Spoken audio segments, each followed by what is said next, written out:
Today at Mulberry Grove Family Farm, we're going to repair a PTO oil seal leak on a John Deere 4440. If we look at this PTO shaft on this 4440, you'll see that we're leaking fluid around the PTO seal, the oil seal, not actually the PTO shaft. But while we're in there, we're going to replace some wear items.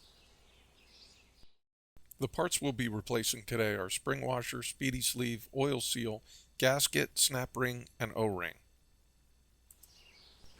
For this repair, we want to remove the bearing quill, that starts out by removing the 4 bolts. But first, we need to pull the PTO shaft, starting with the snap ring.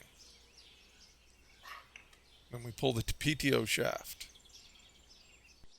By removing the 6 bolts, the quill can be removed.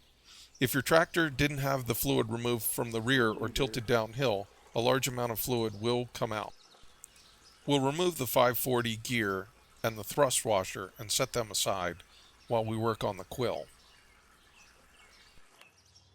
Once the quill is removed, by removing the snap ring, we can then remove the PTO bearing from the quill. Once the bearing has been removed, we can then remove the oil seal. We drove this oil seal out with a screwdriver, and then we place the new oil seal with the lips facing into place.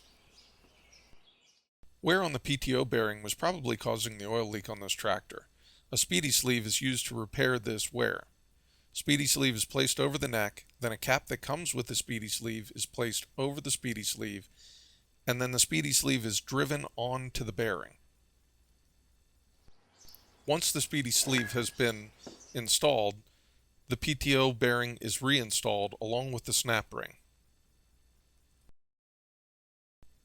Even though there was no leaking around the shaft, we're replacing the O-ring as a preventative measure.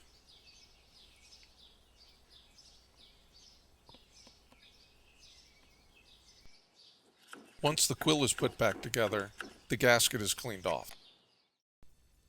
Here we're reinstalling the 540 gear and the thrust washer. Once the 540 gear and thrust washer are in, we put the quill back on, tighten everything back up, put the PTO shaft in, and the snap ring. I hope this video helps you save time and money on your next PTO oil seal repair.